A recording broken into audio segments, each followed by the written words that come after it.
Introducing Growth Guarantee Homes from MP Developers. Trust forever. Lion சாக்லேட்ஸ்ல பாதாம், dates, chocolate மூணும் இருக்கு. ருசிக்கு சாக்லேட், அயன் சத்துக்கு டேட்ஸ், புரோட்டீனுக்கு பாதாம். தாத்தா ரொம்ப டெலிஷியஸா இருக்கு. Lion chocolates. வணக்கம். செய்திச் சுருக்கம். ஒரு பைசாவில் தங்க மோதிரம். ஜாய் ஆலுகாஸ் சொன்ன விலைக்கே ஒப்புக்கொண்ட கல்யாண் ஜுவல்லர்ஸ்.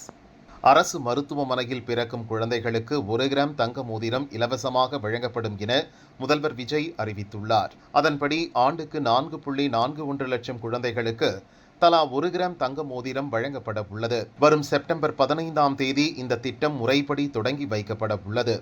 இதற்காக மோதிரம் தயாரிக்கும் நிறுவனங்களுக்கு 22 கேரட் தங்கம் அரசால் வழங்கப்படும். அதை பயன்படுத்தி மோதிரங்கள் செய்து வழங்க பல்வேறு நிபந்தனைகள் விதித்து கடந்த ஜூலை 17ஆம் தேதி டெண்டர் வெளியிடப்பட்டது. மோதிரம் 12.4 மில்லிமீட்டர் விட்டம் கொண்டிருக்க வேண்டும். குழந்தையின் விரல்களை காயப்படுத்தாதவாறு ஓரங்கள் கூர்மையாக இருக்கக்கூடாது. BIS ஹால்மார்க் மற்றும் பிரத்யேக ஹால்மார்க் எண் HUID கட்டாயம் பொறிக்கப்பட்டிருக்க வேண்டும். பிளிஸ்டர் கார்டு முறையில் தமிழக அரசின் அதிகாரப்பூர்வ முத்திரையுடன் பாதுகாப்பாக பேக் செய்து விநியோகிக்க வேண்டும் என பல நிபந்தனைகள் விதிக்கப்பட்டன. டெண்டரில் பங்கேற்ற நிறுவனங்கள் தங்கத்தின் விலையை தவிர்த்து செய்கூலி, சேதாரம், BIS ஹால்மார்க்கிங் கட்டணம், பிளிஸ்டர் பேக்கிங், காப்பீடு மற்றும் போக்குவரத்து செலவு ஆகிய கூடுதல் கட்டணங்களுக்கு மட்டுமே விலைப்புள்ளி சமர்ப்பித்தன. இதில் ஜாய் ஆலுகாஸ் 1 பைசாவில் மோதிரம் தயாரித்து தருகிறோம் என டெண்டரில் குறிப்பிட்டிருந்தது. டெண்டரில் பங்கேற்ற மற்ற நிறுவனங்களை விட மிக குறைந்த விலை புள்ளியை சமர்ப்பித்த ஜாய் ஆலுகாஸ் அரசால் தேர்வு செய்யப்பட்டுள்ளது.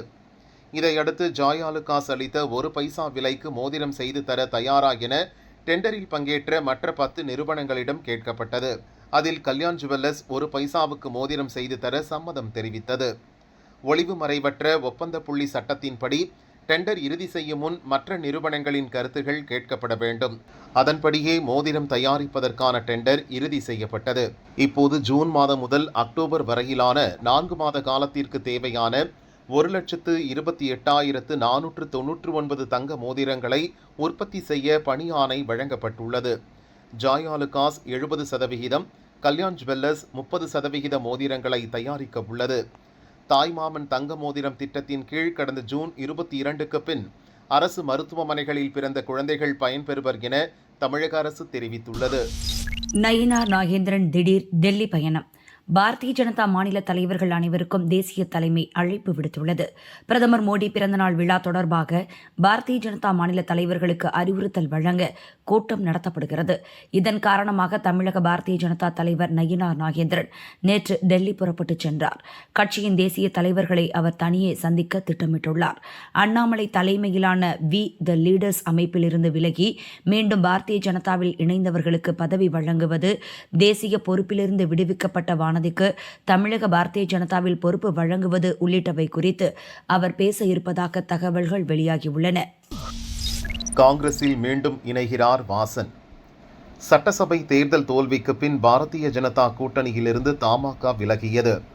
இந்நிலையில் தமிழகத்தில் காங்கிரஸ் ஆட்சி அமைய காங்கிரஸ் பாரம்பரியம் கொண்ட தலைவர்கள் அனைவரும் ஒன்றிணைய வேண்டும் என காங்கிரஸ் தமிழக தலைவர் மாணிக்கம் தாகூர் அழைப்பு விடுத்தார். மேலும் தமாக நிறுவன தலைவரும் வாசனின் தந்தையுமான மறைந்த மூப்பனாரின் பிறந்த நாளை ஒட்டி அவரை புகழ்ந்து மாணிக்கம் தாகூர் அறிக்கை வெளியிட்டார். இதனைத் தொடர்ந்து தமாக தலைவர் GK வாசன் காங்கிரசுக்கு ஆதரவான கருத்துக்களை தெரிவித்து வருகிறார். டெல்லியில் நடைபெற்ற மதிமுக பொதுச் செயலாளர் வைகோ எழுதிய நூலின் வெளியீட்டு விழாவில் பங்கேற்ற வாசன் காங்கிரஸ் மூத்த தலைவர் ராகுலை சந்தித்து பேசினார். இருவரும் தங்களின் பழைய நட்பை புதுப்பித்துக் கொண்டனர். இதனைத் தொடர்ந்து வரவிருக்கும் உள்ளாட்சி தேர்தலில் தாபிக கூட்டணியில் இடம்பெறுவது குறித்தும் காங்கிரசுடன் இணைந்து செயல்படுவது குறித்தும் வாசன் ஆர்வம் காட்டி வருகிறார். விரைவில் டெல்லி செல்லும் அவர் காங்கிரஸில் இணைவதா அல்லது கூட்டணியில் இணைந்து செயல்படுவதா என்பது குறித்து காங்கிரஸ் மேலிட தலைவர்களுடன் விரிவாக பேச திட்டமிட்டுள்ளார் என்று தமாக நிர்வாகிகள் தெரிவித்துள்ளனர்.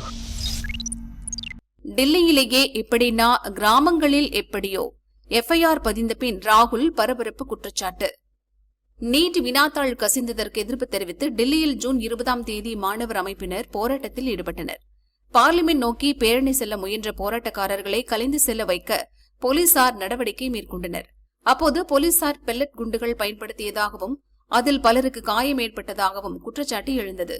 மாணவர் போராட்டம் போலீஸ் நடவடிக்கை குறித்து ஓய்வு பெற்ற நீதிபதி தலைமையிலான குழு விசாரிக்க சுப்ரீம் கோர்ட் உத்தரவிட்டுள்ளது. இந்நிலையில் போராட்டத்தில் ஈடுபட்டு காயமடைந்த லொச்சாவ் என்ற இளைஞருடன் பார்லிமெண்ட் தெருவில் உள்ள போலீஸ் ஸ்டேஷனுக்கு லோக்சபா எதிர்க்கட்சித் தலைவர் ராகுல் சென்றார். லொச்சாவ் மீது தாக்குதல் நடந்தது பற்றி எஃப்ஐஆர் பதிவு செய்யும்படி வலியுறுத்தினார். சற்று நேரத்தில் காங்கிரஸ் எம்பிக்கள், மூத்த தலைவர்களும் அங்கு கூடினர். அனைவரும் போலீஸ் ஸ்டேஷன் வாசலிலேயே அமர்ந்து தர்ணா போராட்டம் நடத்தினர். 7 மணி நேர போராட்டத்தின் முடிவாக போலீசார் எஃப்ஐஆர் பதிவு செய்தனர். ஒருவர் மீது வேண்டுமென்றே தாக்குதல் நடத்துதல், பயங்கர ஆயுதங்களை பயன்படுத்தி தாக்குதல் உள்ளிட்ட பிரிவுகளின் கீழ் எஃப்ஐஆர் பதிவு செய்யப்பட்டது. புகார்தாரர் லொச்சாவ் எஃப்ஐஆர் காப்பியை பெற்றுக் கொண்டார். இதுகுறித்து ராகுல் கூறியதாவது: மாணவர்களுக்கு நீதி கேட்டு போராடிய லொச்சாவின் உடலில் இன்னும் பல பெல்லட்டுகள் உள்ளன. அவரின் கண்களில் 3 பெல்லட் குண்டுகள் பாய்ந்துள்ளன. அவர் ஒரு கண்ணில் பார்வை இழந்துள்ளார். மருத்துவ அறிக்கையும் அதை உறுதி செய்துள்ளது. நம் நாட்டில் எத்தனையோ குற்ற சம்பவங்கள் நடக்கின்றன. நாட்டின் தலைநகரின் மைய பகுதியில் உள்ள ஒரு போலீஸ் ஸ்டேஷனில் எஃப்ஐஆர் பதிவு செய்ய வைக்கவே 7 முதல் 8 மணி நேரம் போராட வேண்டியுள்ளது. டில்லியிலேயே நிலைமை இப்படி என்றால் கிராமங்களில் எப்படி என்பதை நினைத்து பாருங்கள். இருப்பினும் நீதிக்கு கிடைத்த முதல் வெற்றியாக இதை பார்க்கிறேன். எங்கள் போராட்டம் தொடரும் என்றார். ये न्यू दिल्ली बिल्कुल दिल्ली के बीच में पुलिस स्टेशन है, यहाँ पे न्याय नहीं मिल रहा है. अब इमेजिन कीजिए गांव के किसी पुलिस स्टेशन में या छोटे से शहर के किसी पुलिस स्टेशन में क्या होता है. हमने यहाँ पे कोई गलत काम नहीं किया है. हमने सिर्फ एक हिंदुस्तान के नागरिक के लिए, उसकी माँ के लिए, उसके पिता के लिए न्याय मांगा है. ராகுல் நடத்தும் நாடகம் ஜே.பி. நட்டா விமர்சனம்.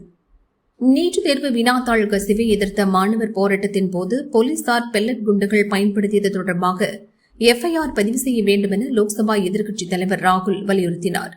இன்று காலை பார்லிமெண்ட் தெருவில் உள்ள போலீஸ் ஸ்டேஷனுக்கு சென்ற அவர் சாலையில் அமர்ந்து தர்ணா போராட்டத்தில் ஈடுபட்டார்.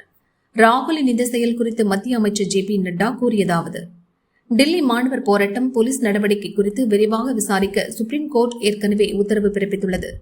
கோர்ட் உத்தரவுப்படி முன்னாள் நீதிபதி தலைமையிலான குழு விசாரிக்கும். இந்த நிலையில் போலீஸ் ஸ்டேஷன் வாசலில் அமர்ந்து போராட்டத்தில் ஈடுபட்ட ராகுலின் செயல் கண்டனத்துக்கு உரியது.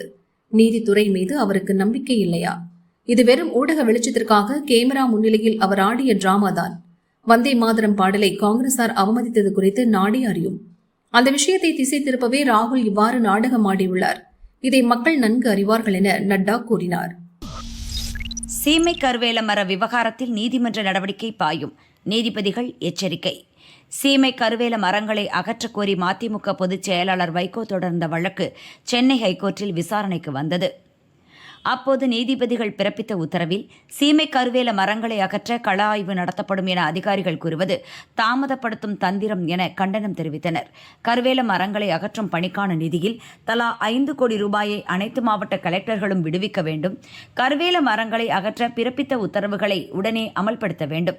இந்த உத்தரவுகளை அமல்படுத்தவில்லை என்றால் நீதிமன்ற அவமதிப்பு நடவடிக்கை எடுக்கப்படும் என்று எச்சரித்து வழக்கு விசாரணையை செப்டம்பர் 18ஆம் தேதிக்கு ஒத்திவைத்தனர்.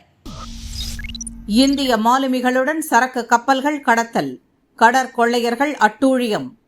துருக்கி நாட்டிற்கு சொந்தமான ஆயுதங்கள், தகவல் தொடர்பு சாதனங்களை ஏற்றிச் சென்ற சரக்கு கப்பல் சோமாலிய கடல் பகுதியை ஒட்டி பயணித்த போது அங்கு வந்த கடல் கொள்ளையர்கள் கப்பலை மடக்கினர்.